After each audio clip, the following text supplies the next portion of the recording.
All right, we are on the record once again in Commonwealth, Kentucky versus Jermaine Prince, 13 CR 2211.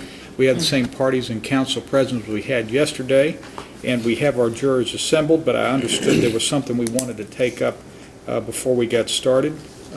Counsel. Your Honor, this would be on the Commonwealth's motion. Based on what we heard during jury selection yesterday, obviously the defendant is expected to testify and essentially say, I'm a drug user, I've been convicted of possession twice before, I'm not a trafficker. Right. We did some research into the defendant's priors last night and this morning, and I guess we're asking the court in limine and putting the defense on notice that we intend to get into the underlying facts of those cases if he so testifies. Both of those were amended from trafficking in a controlled substance. The arrest narrative of the 2011 case, which is 11 CR 3435, and there was ultimately a plea on that, but I don't have the plea sheets in front of me. Essentially, the facts in that case are officers responded to subject smoking drugs. Upon arrival, officer observed subject crack cocaine in rear of pants. Subject asked if he could be patted down. He agreed. Crack cocaine wrapped in plastic package for sale fell out of pant legs. Subject also found to be in possession of marijuana. The lab report on that says it was 1.88 grams and 6 knotted pieces of plastic tested positive for cocaine. That's the 2011 case. The 2005 case, and this is looking off a copy of the executed plea sheets, says 2305 officers responded to a call at Arcadia Apartments. Officer observed defendant running and after a short foot chase caught Prince with 25 knotted bags of cocaine weighing over 9 grams, $400. Prince did not live at Arcadia Apartments. Essentially, what we're offering this for is that if ordinarily we don't get into convictions, and actually there's case law that says maybe we could get into this, but in our case in chief under 404, and that's Walker versus Commonwealth, which I know the court's familiar with, that requires notice, things like that. We're not offering this in our case in chief, but if the defendant does testify, I'm a drug user, all I've ever been is a drug user, I don't think it's proper for them to say, well, he pled to possession, therefore he's nothing but a drug possessor, therefore giving the jury the impression that's the only way he could possibly be convicted of possession, as opposed to a case was pled down through the rocket docket for, for expediency's sake, cut him a break, that kind of thing. The fact of the matter is, especially the 2005 case, those facts represent what jury could find as evidence of trafficking. So for him to be able to say to the jury, all I've ever done is possess cocaine, is misleading, and we think he's impeachable on that basis if he does testify. Okay. Mr. McLeod. Judge, I don't think it's admissible in any number of reasons why. First of all, plea negotiations aren't admissible even to the court. Like if we were to come in here and argue, and Judge, they offered us this, and you say, hey, plea I don't know what happened at mediation. I don't care. I don't want to hear it. To go into the articulation of that, it is what it is. Whoever the Commonwealth attorney is at that time made a decision that that was a possession case, and he pled to possession. Admitting to the conviction and admitting to the facts and circumstances. One, I don't have the evidence.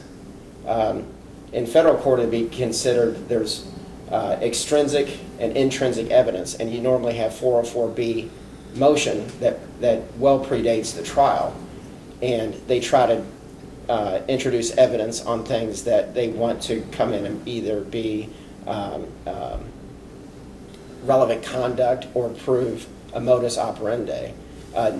These aren't even modus operandis if they're individual wrapped or whatever. I know nothing about them.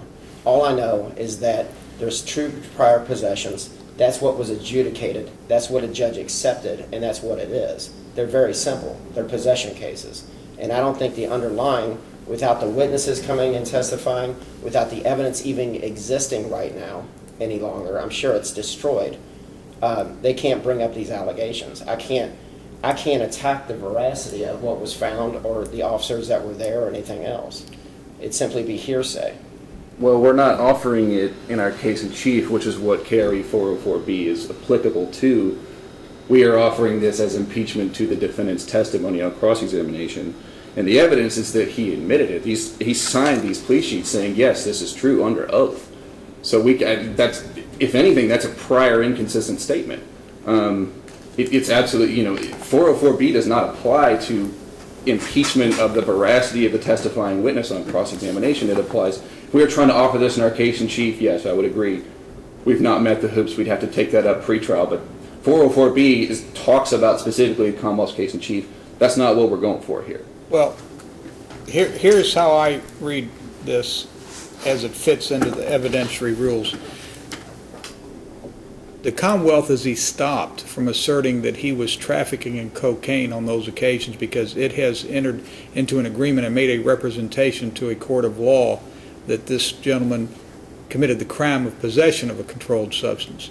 Having said that, any factual recitation in the 491.1 form that this gentleman signed on at the time that he pled guilty would be something the jury could hear, but not for the purposes of saying, we think he was actually trafficking back then, but out of expediency, we decided to let him plead to possession. That's just not allowed, because that would just be wrong, because then we'd have to basically litigate those cases anew, and we're not going there. Those cases have been resolved as possession cases. But if you want to read the factual summary that he acknowledged when he signed his plea sheets in those cases, but I'm not sure what you do that for, because what I'm hearing in terms of those factual circumstances, and then for him to be able to point out to the jury, and the Commonwealth of Kentucky and a Kentucky court of law accepted that as a possession case, I don't even see how it helps you. Now, so that's the limit. You can anything he admitted in a previous court proceeding, such as what was on those forms, that's admissible to impeach him if you think it impeaches him. However, let me say this. That's a motion in limine, and he's exactly right. We're talking about potential impeachment, and he's trying to be fair and tell you in advance what could be coming. If he gets on the stand and says something to the effect of, I've never trafficked drugs, I've never even been accused of trafficking in drugs, whoa, all of a sudden everything he wants to bring in gets to come in as a point of impeaching his suggestion that he's never even been accused of trafficking in drugs. So I'm just saying, I don't know what his testimony will be, so I can't tell you exactly how I'm limiting you. But assuming all he's going to say is, I have pled guilty on 2 previous occasions to being in possession of cocaine, which is a controlled substance, and that's a crime, what he admitted to in writing on those forms on that date, or if you find the video where a judge says, let me understand what happened on this case, that video of what he acknowledged would be admissible to impeach him, assuming he said something different and that it somehow furthers your cause. But I guess what I need to understand from the court is then, assuming we do decide to impeach him with the facts of his plea, are you saying we cannot argue in closing that that's evidence that he was trafficking in this instance? Or I'm saying the jury cannot argue in closing that this was evidence that he was trafficking in that instance? I think the jury has to be told, either by Mr. Prince's attorney pointing it out or me pointing it out, that in those instances the Commonwealth recommended that Mr. No, and I would, of course, you pled the possession, but here's the fact. No, listen to me. That the Commonwealth recommended to the Jefferson Circuit Court that he be convicted of possession under those facts. Right. Because that's what happened. Right. And that a court then accepted that plea under those facts. What about, and I guess then, possession as amended from trafficking, or would we not, or are you saying we shouldn't go there? That's the real issue, is Are you allowed to say, but see, the problem I see with that is, I don't know, and that form has a spot on it that says, here's why this has been amended down. Mm-hmm. I'm sure it's blank. I can look at it. But in 7 years, I've seen an explanation maybe 2 or 3 times. It's blank. And I'll get them a copy of this. This is just something we printed out this morning. So, for example, if there was an explanation, maybe we could, depending upon what it was, maybe we could find an evidentiary basis to say, depending on what he says, why it would be relevant to know the circumstances of how it got amended down.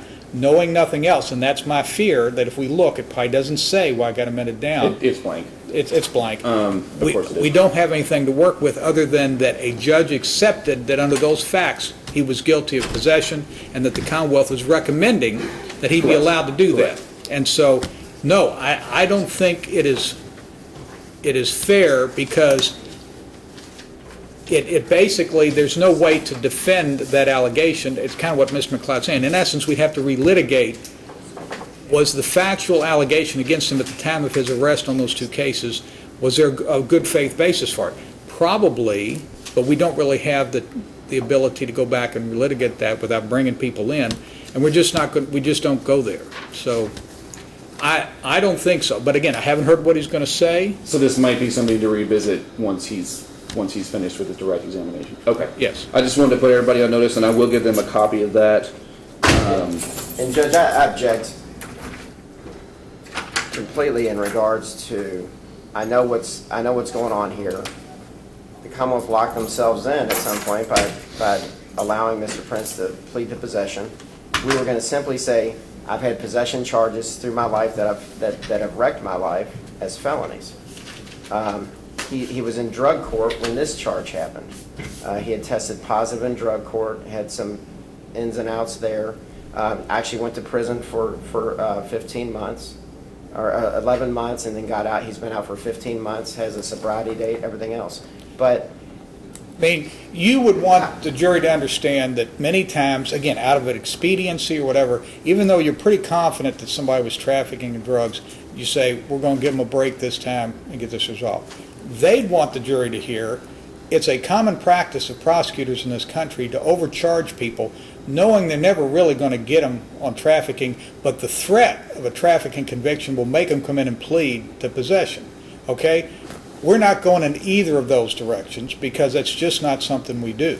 Because we'd be here for weeks fully litigating those very broad concepts, both of which are only generalizations, and we don't know if, and I doubt that either one really applies in the context of these two cases. So my ruling is that you can read whatever he admitted to factually at the time he pled guilty on those two cases, but you will have to think long and hard about whether that helps you.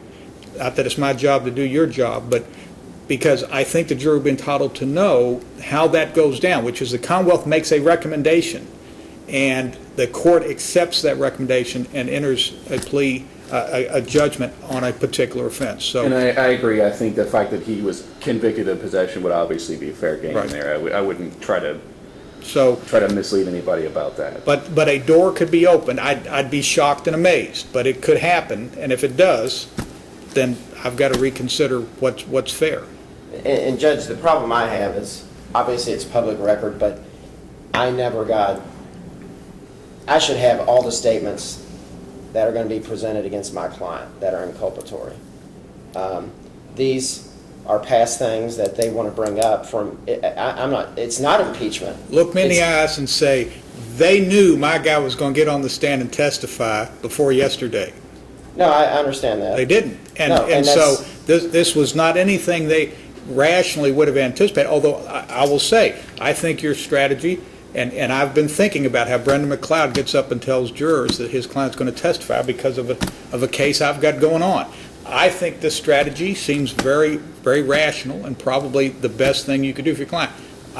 Not that it's important that you've got my blessing for the path you're taking, but I'm saying I can't look them in the eye and say, you all should have thought months ago that he was going to get up and tell the jury that his client's going to testify and say, you're going to convict him of possession. And You you get need into to his start thinking priors. about what evidence you're going to put in. And candidly, even if they thought that, they couldn't presume that as things played out, it would become important to know about this stuff. So, And the problem I have as well is it's not even a modus operandi. I mean, those are completely different facts to get into.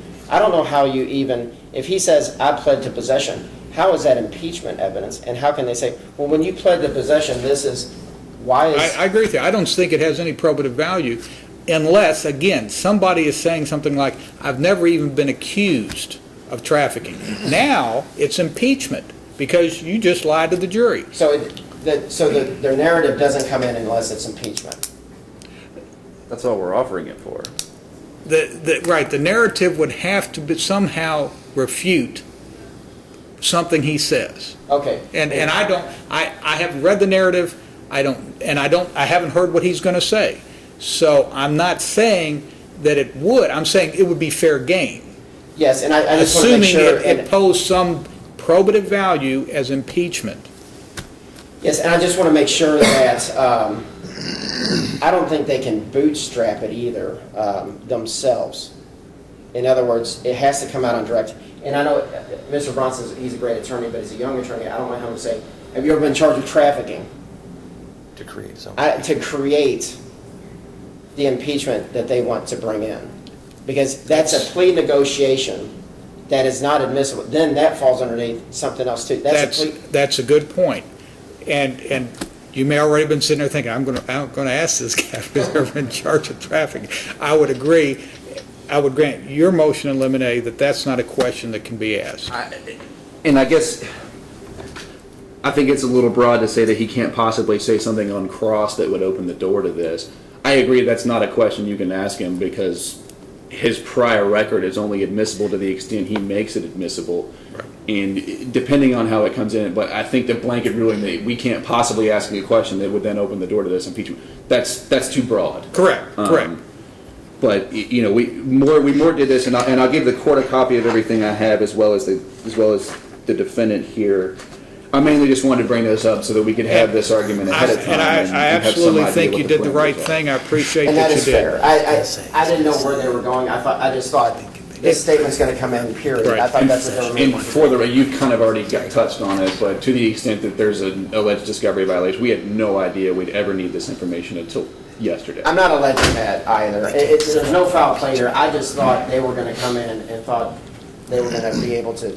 I thought they were moving to just read the narrative in at some point and say, so you weren't trafficking when you pled guilty to possession, and these were the facts here, 25 little bindles, whatever it was.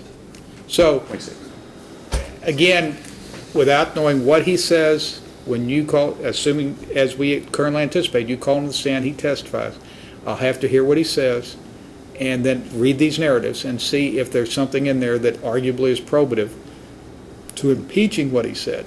But no, I'm not saying that it's completely in or completely out because I don't know yet what he's going to actually say. What I'm saying very broadly is we're not going to get into the fact that he was accused of trafficking unless he somehow tries to convince the jury that's never happened. And nor are we going to try to make him say that by asking him a question that we would never go there. Having said that, it's a public statement made under oath in a court of law. If somehow it becomes probative to impeach him, I would have to allow it, but I don't know whether it would be. But I think that's all the farther it goes, is what he actually said and admitted to doing. Now, something he's going to say too, and I'm just telling you, like, he's going to say he's never sold cocaine. To me, that's the same thing. That's Right. That doesn't, because he was charged with it, it still doesn't open the door in that regards. Just so we don't have to approach at that point when. I'll have to think about it. Yeah, I'm gonna have to think about that too. I think that gets pretty close. That's towing the line, but I'll have to think about it. And Because they simply are possessions. I mean, can you imagine a scenario where someone was charged with burglary 1? They were charged with burglary 1. But when the prosecutor looked at it and got with the defense attorney and said, you know what, they actually broke into a garage portion of the house. And it got corrected. Okay, everybody talked about their side of the case and it got corrected. And then the prosecution was able to come in and say, well, you broke into a house before you were charged with it. In response to a question or as impeachment to a question of, have you ever broken into a house? And they say no. you were charged with it. There's so and much that's goes why on. my visceral is him saying I've never sold cocaine probably doesn't change and make the fact he was accused of selling cocaine a couple of times admissible. I'll simply say this, as I'm sitting here thinking about what I know about this case, and we're all talking about this so we don't compare it to mistrial. It is my sense and understanding that someone told the police, this guy's selling cocaine.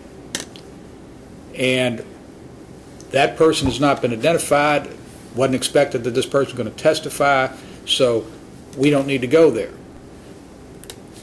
according to my ruling. He gets on the stand and says, I've never sold cocaine. if this confidential, reliable informant, as it happens, bought cocaine from him, or at least would get on the stand and swear under oath he did, that person might show up as a rebuttal witness. So that's a whole nother can of worms, but I'm just saying, as I sit here thinking about this, I don't know the fact that he'd been accused of it means anything, but there's at least some suggestion that the Commonwealth has at their disposal potentially a witness who would come in and say, no, I bought it from him, that couldn't get on the stand because that would be that'd be 404 stuff that we're not going into and wasn't identified. They made a conscious decision that they did not want to burn this guy's identity to try to help get this guy go to prison. They might change their mind if they sense this guy's perjuring himself, if that's their belief. But again, I don't know what this person said, but again, as we're sitting here trying to everybody know, going into things where the cards are, I'd have to let that person testify in rebuttal if that's the way it would play out. Even though they've already told the court, and we didn't have him on a witness list, even though they fought us for the identity. Viscerally, and again, I'd listen to argument, but viscerally, I think it's reasonable. If you think about it, rebuttal is for stuff you reasonably could not have anticipated. And I think I would have to be extremely receptive if the Commonwealth looked me in the eye and said, we reasonably did not expect this guy to take the stand and swear under oath that he never sold cocaine. I think that'd be a very creditable position for them to take, and that in turn would mean, if they have evidence to the contrary from a different event, that might be admissible. So again, if you want to make broad statements, it makes you a broad target. All right, shall we bring in our jury, swear them in, and get cranking?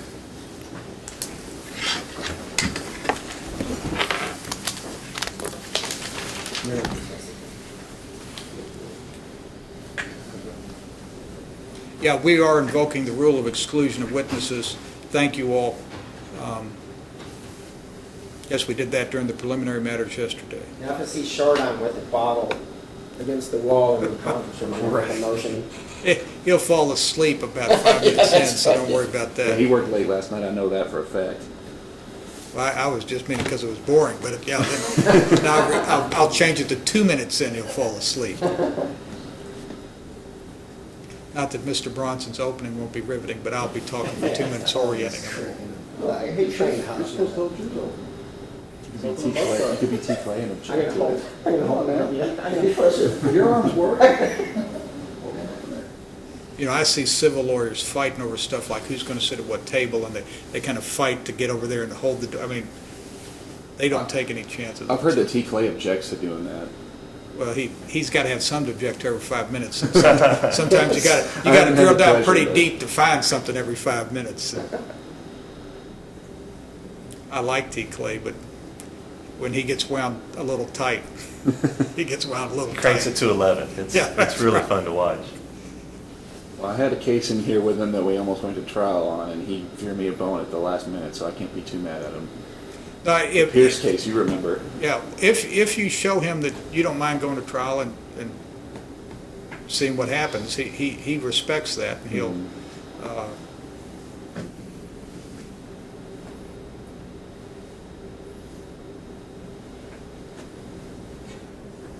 All rise as jury enters.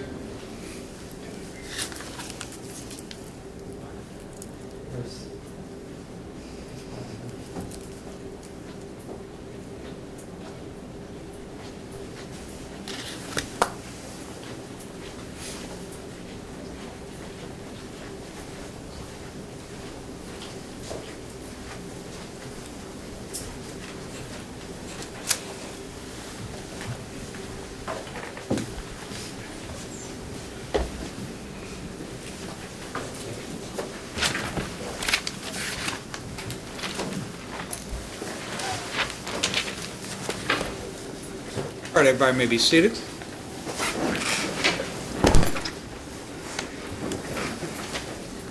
Welcome back, ladies and gentlemen. Thank you all for being here timely, and I apologize that we weren't ready for you, but we had a couple of legal things that we had thought up overnight and wanted to try to resolve, so once we got cranking, we could try to keep rolling pretty efficiently, and we think we'll be able to do that.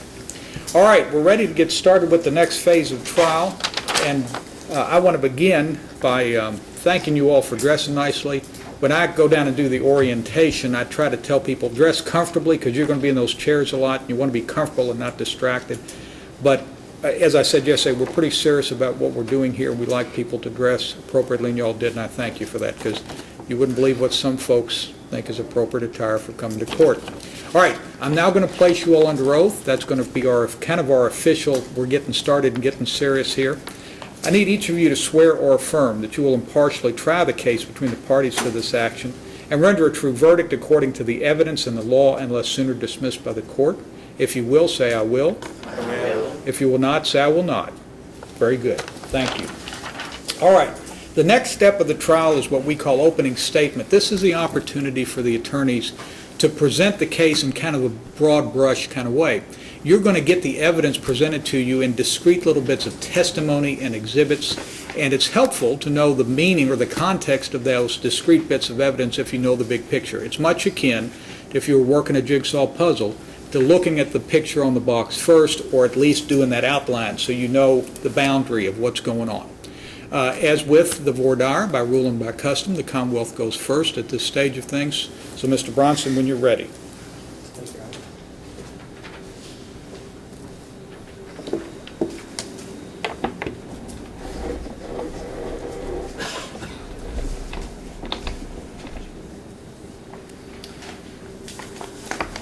May it please the court? Counsel? Counsel? Ladies and gentlemen of the jury, this case is very simple. On July 16, 2013, the defendant, Jermaine Prince, possessed cocaine with intent to traffic. The facts of this case are fairly simple. On July 16, 2013, Detective Gary Huffman conducted a narcotics investigation, and acting on information he received, he stopped the defendant coming out of a store. Mr. Prince quickly admitted that he had cocaine in his pocket. Then he gave consent for the detectives to search his person, and sure enough, he had the cocaine in his right pocket. Mr. Prince also gave consent to search his home. He told the detectives they found a third baggie of cocaine in his kitchen, hidden in a cake mix box. When the detectives searched his home, sure enough, there it was, right where he told them it would be. They also found in his kitchen, near the third baggie of cocaine, a digital scale. And you're going to hear that digital scales are often used by drug dealers to weigh their drugs before they're packaged for sale. Ladies and gentlemen, when you listen to the evidence, you'll essentially have to decide one thing. Was Jermaine Prince a drug user or a drug dealer? Did he simply possess the cocaine for his personal use? Or did he possess the cocaine with the intent to traffic it to somebody else? So how will you know this? How will you know if he intended to sell the drugs or traffic the drugs? Well, you're going to hear from Detective Huffman, the lead investigator of this case, who has years of experience with drug dealers and drug users. He's going to educate you on the drug trade and the differences between a user and a dealer. And he's going to tell you, based on the evidence, that Jermaine Prince had the cocaine in his pocket that day and back at home with the intent to traffic it.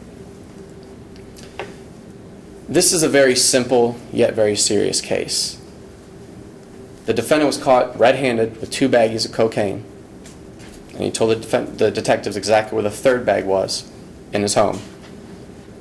And he also had the digital scale.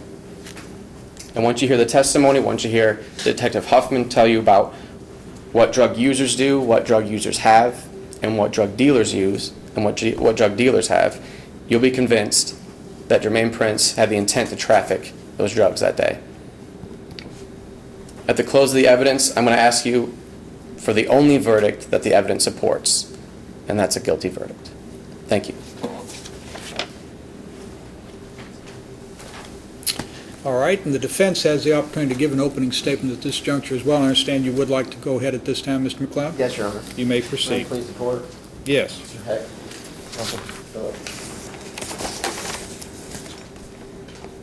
Good morning, ladies and gentlemen. I appreciate your all service. The Commonwealth is exactly right. It's a very simple case. It's more about what the case is and what it isn't.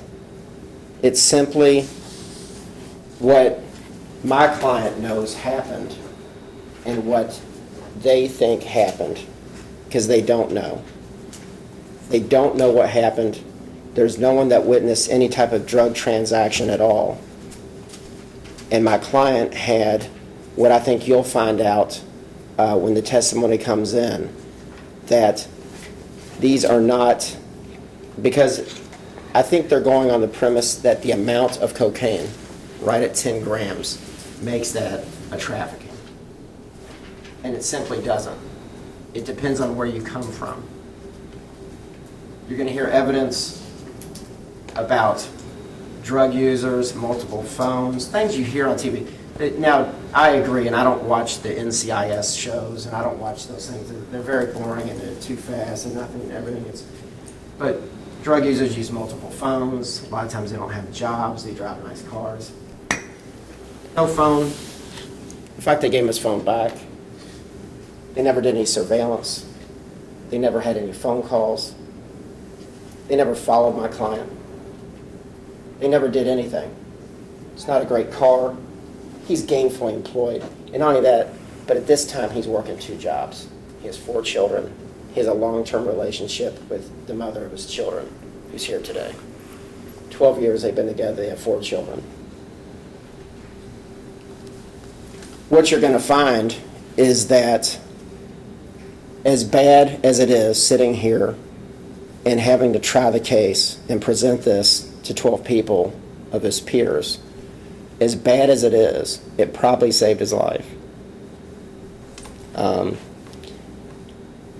He came to the realization, finally, after going through drug court, you're going to find out that when this happened, he was actually in drug court, which is for people that are addicts. It helps them structure their life. It helps them, they talk about things like think through your high, think through what you're going to do. If you feel that compulsion out of the blue, what can you do? What tools do you have when you finally come to the realization that you're powerless over your addiction? And this could be alcohol. This could be methamphetamine. This can be cocaine, which it is here. What do you do when you have that compulsion and it's impulse? It can happen in a second. Everything was going great. And that's what you're going to hear today. Everything was going great for Jermaine. And you're going to hear from him. And if you've been to Al-Anon, if you've been to AA meetings, NA meetings, you'll find that a lot of trigger points for people that use are when things are going great. You never hear about the guy like, things were going horrible and they just got worse and I was using even more. You know, that no one cares about that story. Everyone wants to hear, and you'll see those on TV. You know, he had $1 million car, she had $1 million car, she had this job and she had worked up as CEO, and then she got addicted to painkillers. And so we're saying, it's like, her life was destroyed. Well, for a long time, Jermaine, like alcohol, and I've said it before, alcohol is just another drug that's legal. And it's dangerously legal because the commercials make you want, I mean, there's commercials everywhere. Oh, delicious. Hey, it's a Michelob night. Let's go drink Michelob because we did something important. Well, there's no difference. When you celebrate, if you want to do something, everyone's like, we should go get a drink. That's great. Let's go get a drink. Well, for some people, alcohol's not their thing. Methamphetamine might not be their thing. As soon as you realize that you're powerless over the addiction, you've reached bottom. And what Huffman did, Detective Huffman, when he arrested him, and you'll see, he completely, when he gave consent, he was arrested. He said, it's in my pocket, and it's at my house, and it's in the kitchen. And he showed him where it was. Well, they searched the house.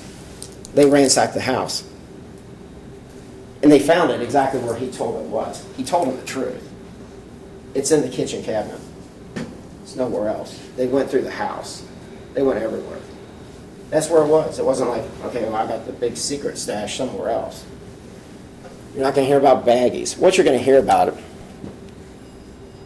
is really kind of a pitiful story. He was planning on his recidivism. He's actively in drug court at this point.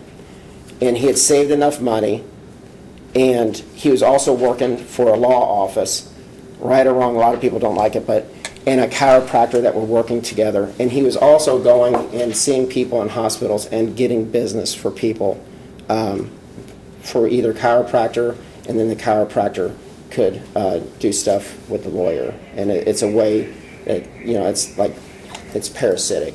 I don't do anything but criminal defense, but I understand the business. I understand how they work, and it's cutthroat. But he was working that job too. He's always held at least one job, and when he could find the extra job, he worked the extra job. That's not the indicia of a drug dealer. It simply isn't.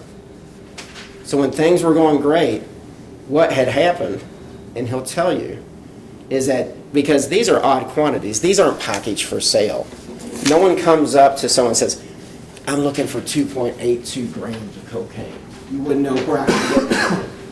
No one asked for that.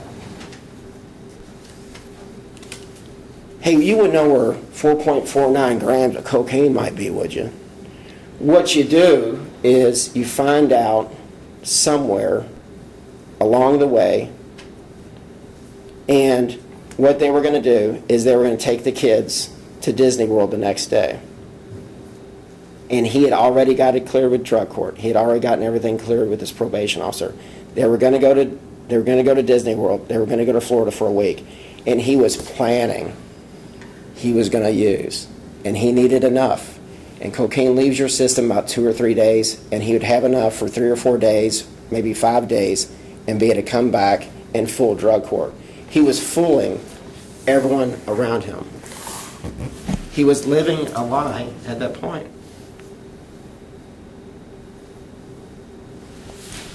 And that's what addicts do. Except for when they're clean.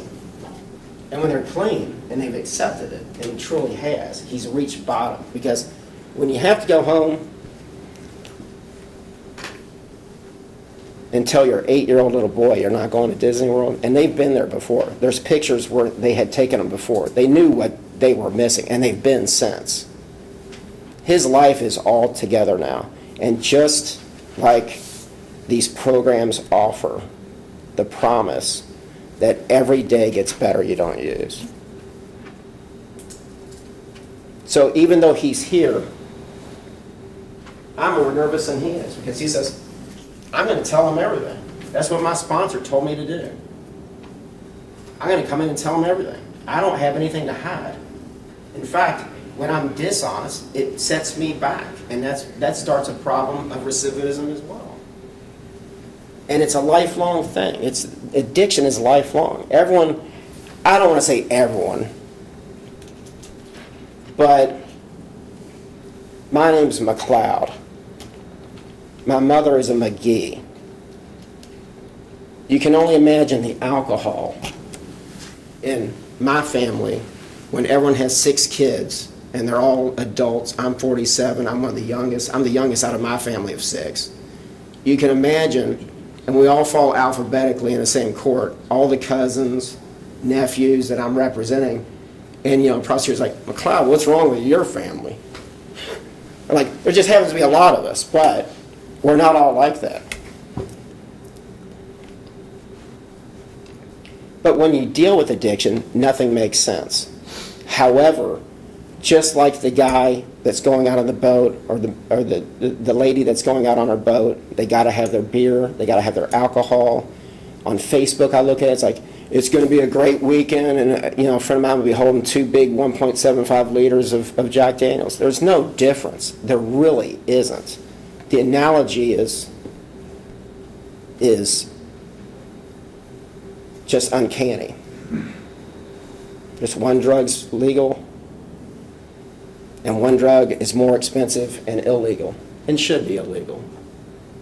I'm not sure alcohol shouldn't be. I mean, I'm not a thumper against alcohol or anything else. I'm just saying that what addiction does is it destroys. He's managed to keep everything together. He finally hit bottom. He's doing great now. And they want you to believe, because he had enough money. And we're talking about $500 worth of drugs, $600 worth of drugs. When you have money, you think Charlie Sheen goes out and buys a gram? I would venture to say Charlie Sheen might buy 500 grams of cocaine when he goes on a binge. I would venture to say, Can we approach? Yes.